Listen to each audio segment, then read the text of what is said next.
Hablamos de salud. Hablamos de salud. Hablamos de salud.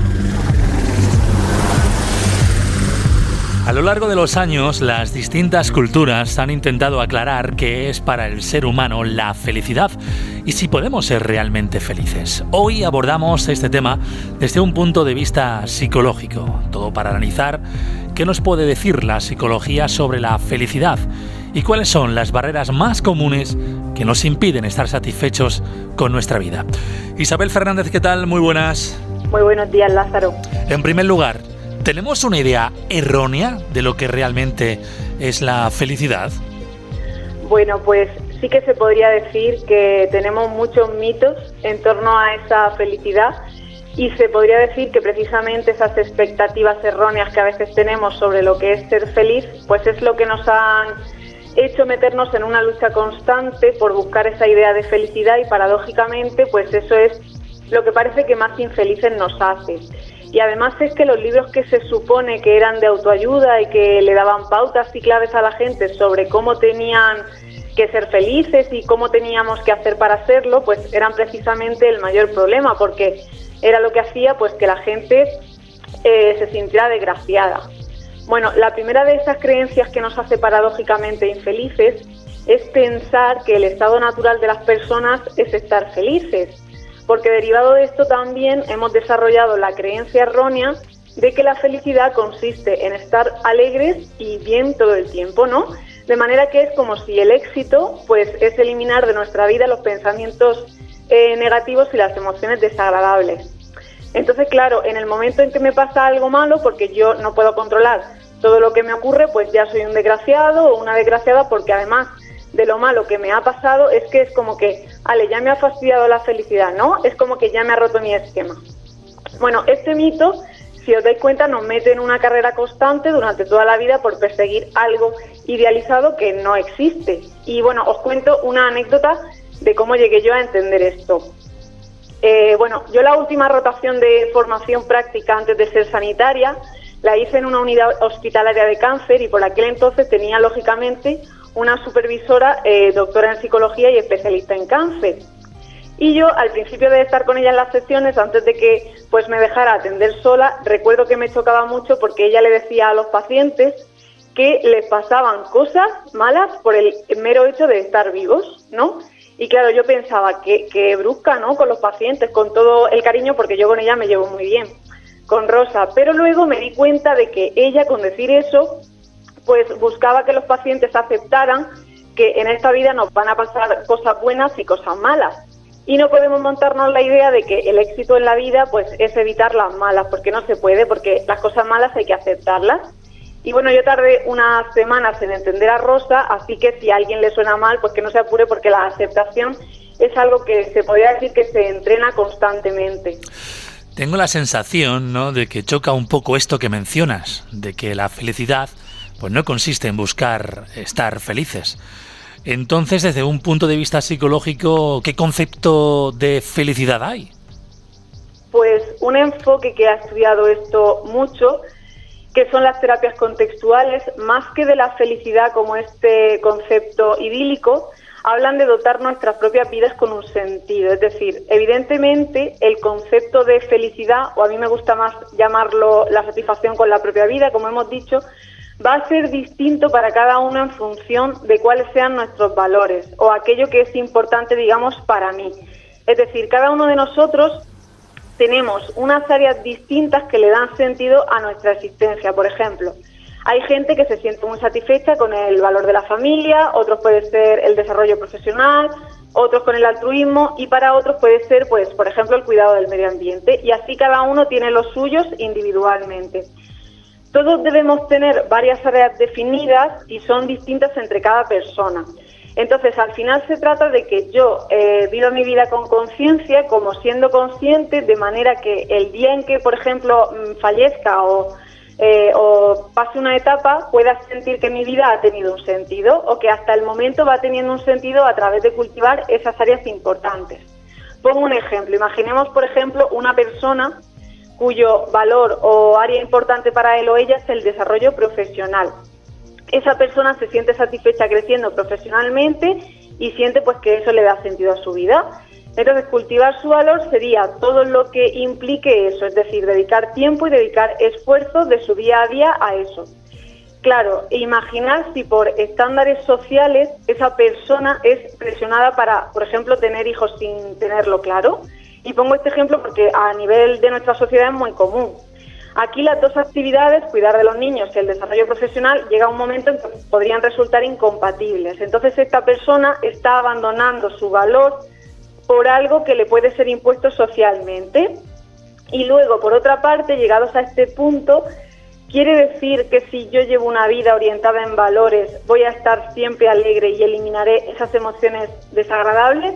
Pues aquí la respuesta es que no. De hecho, implica que en los momentos de mi vida en los que pase algo, por ejemplo, siguiendo con el tema del desarrollo profesional, imaginad que por la pandemia me quedo estancado profesionalmente, pues ahí voy a tener emociones desagradables.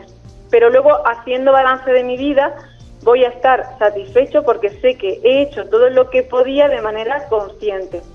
Y claro, esta vida orientada en valores pues implica la aceptación, como hemos dicho antes, de los momentos en los que las cosas pues que no puedo controlar, las circunstancias, se ponen difíciles. Y bueno, yo por esto más que de felicidad hablaría de satisfacción con la vida. Entonces, Isabel, ¿cómo se puede esto aplicar a estos momentos en los que algunas personas pueden estar pasando por momentos difíciles por el trabajo o por la economía? Desde este punto de vista, ¿cómo se analiza aquello que se suele decir de que el dinero no da la felicidad? Es difícil de entender.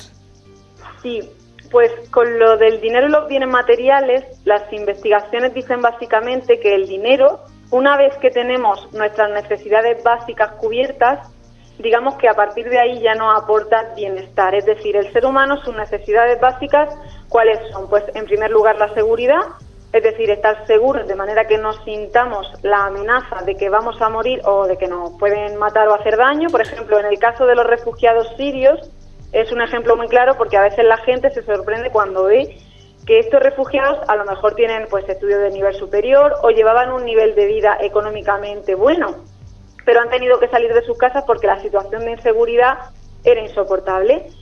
Y bueno, luego otra necesidad básica es la alimentación, lógicamente, tener una vivienda en la que estemos protegidos de las condiciones climáticas extremas y en la que podamos dormir y descansar. Y luego también pues una higiene básica y el acceso al agua y a los productos de higiene. Entonces, cuando preguntamos si el dinero da la felicidad, la respuesta pues es depende. El dinero que nos permita tener esas necesidades básicas cubiertas, sí, no nos engañemos.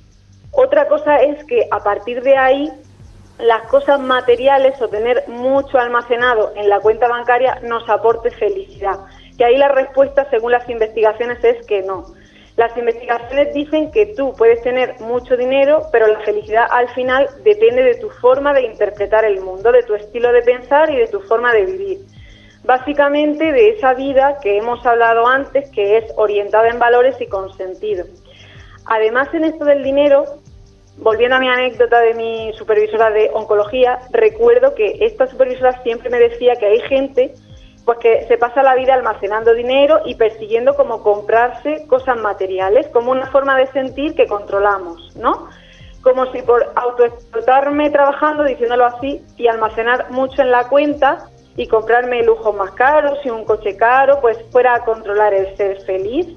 Y ella me lo decía como diciendo, mira, vivimos como si esto nos diera una garantía de estar tranquilos o de tener estabilidad y luego la vida nos muestra que hay cosas que no se pueden controlar, como sería, por ejemplo, el caso de una enfermedad.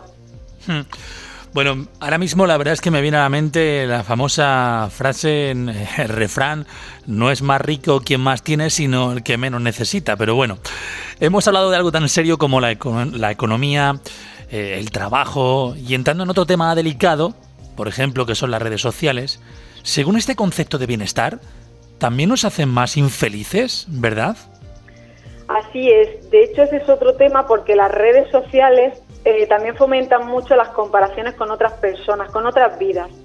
Cuando nos metemos en las redes sociales y en cuentas de otras personas, se produce un fenómeno que en psicología se llama efecto halo, con H. El efecto halo consiste en que si yo me meto en la cuenta, por ejemplo, de Facebook o de otra red social de otra persona, yo veo una parte de la realidad que la persona me quiere mostrar, la que ella quiera, que puede ser verdad o puede ser mentira. Claro, lo que mostramos en redes casi siempre pues va a ser lo maravilloso, lo feliz de nuestras vidas, o por lo menos va a ser una versión amable de mí. Entonces, claro, la persona que lo está viendo extrapola que en base a unas fotos y a un contenido feliz, la vida de esa persona que está viendo es genial y la mía es un desastre. Porque claro, yo estoy viendo mis problemas y yo estoy viendo mis miserias y mis vulnerabilidades, pero de la otra persona solo estoy viendo lo bueno.